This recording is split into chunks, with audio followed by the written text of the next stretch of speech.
جی کیا بھائی، بہت شکریہ آپ کا۔ بیسیکلی آج کی جو پروسیڈنگ تھی وہ یہ قابل سماعت ہوتا ہے جو زنا کا مقدمہ ہوتا ہے، اس کی سماعت کا اختیار جو ہوتا ہے وہ ایڈیشنل سیشن جج رینک کے جج صاحب کے پاس ہوتا ہے۔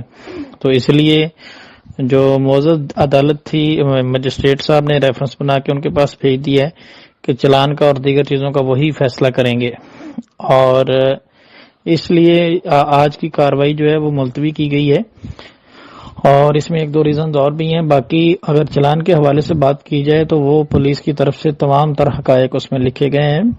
دفعہ جو ہے وہ 375(6) بھی لگائی گئی ہے۔ کچھ لوگ بیٹھ کے کہہ رہے تھے کہ 375(6) نہیں ہوتی تو 375(5) ہوتی ہے، تو اس میں بتا دینا چاہتا ہوں کہ قانون میں امینڈمنٹ ہو چکی ہے، اب 375(6) بھی آ چکی ہے، جس میں یہ لکھا گیا کہ 16 سال سے کم عمر جو بچی ہے وہ اگر اس کی رضامندگی کی کوئی اہمیت نہیں ہے، وہ رضامندگی سے بھی اس کے ساتھ اگر کوئی غلط کام کیا جاتا ہے، غیر اخلاقی حرکت کی جاتی ہے۔ اے جی کا موقف اس وقت جب عدالت بچی کو میجر تصور کر رہا ہے، اور پھر اے جی کا موقف اس طرف جب عدالت خود بچی کو معائنہ کر رہی ہے، تو ایسا تو نہیں ہے کہ کوئی اے جی صاحب نے کہا ہے کہ یہ پتھر کی لکیر ہے۔ ہیبیس کارپس واحد ہے، میں جو لوگ نہیں جانتے ان کو آگاہی دے دوں، ریس جوڈیکاٹا وہ جو ایک پرنسپل ہے کہ جو ایک چیز بار طے ہو جائے وہ دوبارہ سے ریوزٹ نہیں کی جا سکتی۔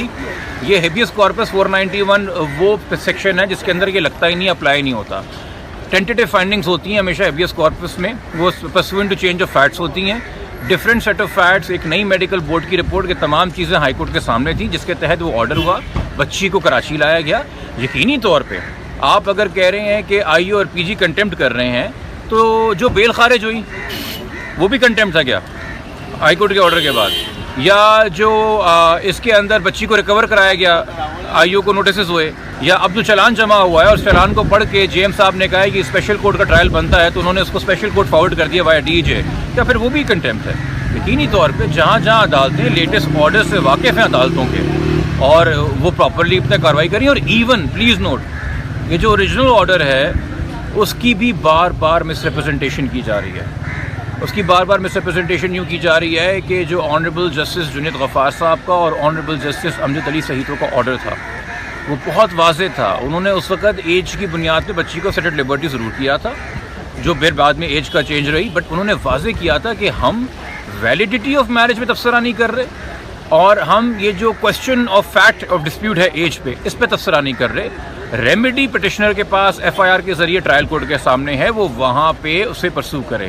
کسی بھی ایف آئی آر کو کوش کرنے کے لیے، کسی بھی انویسٹیگیشن کو روکنے کے لیے، کسی بھی ٹرائل کو روکنے کے لیے آرڈرز کبھی دیے نہیں گئے تھے۔ ایک ہوتی ہے misreading, misinterpretation of order, وہ اپنی جگہ ہے، وہ وکیلوں کا رائٹ ہے کہ ان کی اپنی ایک انٹرپریٹیشن ہے۔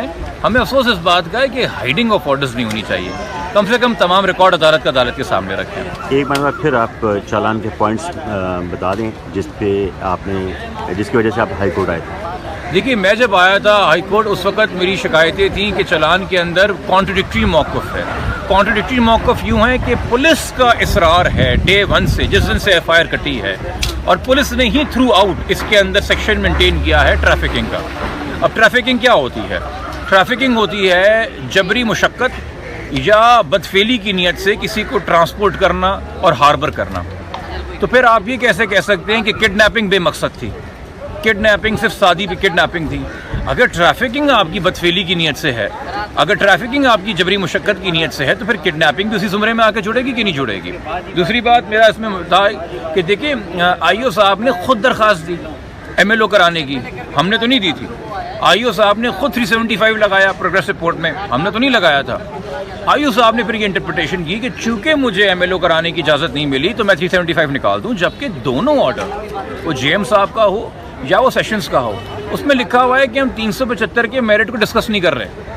یہ 375 لگنا یا نہ لگنا، اور اس کے بعد بھی عدالت کہتی رہی اب جان بوجھ کے آپ ایک جج صاحب کے کندھے پہ بوجھ ڈالیں، ٹرائل کورٹ کے کندھے پہ بوجھ ڈالیں کہ جی ان کی وجہ سے 375 نکلا ہے، جبکہ وہ کورٹ خود کہہ رہا ہے کہ ہم 375 کے میرٹ سے بات نہیں کر رہے، ہم صرف ایم ایل او کرانے پہ تبصرہ کر رہے ہیں۔ تو یہ سیلف کانٹرڈکشنز ہیں۔ یہ کانٹرڈکشنز جب ہوتی ہے نا، دیکھیں، ایک تو ہے کہ کوئی چیز ریکارڈ پہ لائی نہیں گئی، یا ایک چیز کے جو فیکٹس ہیں اس حوالے سے آپ نے پراپر اوپینین فارم کیا۔ جب آپ فیکٹ سامنے رکھنے کے باوجود غلط اوپینین فارم کرتے ہیں تو میلافائڈے ہوتا ہے۔ ہاؤ ایور، جو چلان پوسٹ اسکروٹنی حتمی شکل میں سامنے آیا ہے، اس میں وہ ڈیفیکٹس کیور کیے گئے ہیں۔ آپ کا جو سندھ کا کرمنل پروسیکیوشن سروس ایکٹ 2009 ہے، اس کا سیکشن 9 امپاور کرتا ہے پروسیکیوشن ڈپارٹمنٹ کو کہ جب چلان آپ کے سامنے آئے اس کو اسٹڈی کریں، اس کو اسکروٹنائز کریں اور جو ڈیفیکٹس ہیں وہ ہائی لائٹ کریں. اور سیکشن 10 پابند کرتا ہے پولیس کو کہ جو ڈیفیکٹس پروسیکیوشن ہائی لائٹ کرے گی ان ڈیفیکٹس کے تحت وہ ڈیفیکٹس دور کیے جائیں، ورنہ وہ ڈسپلنری پروسیڈنگز فیس کر سکتے ہیں.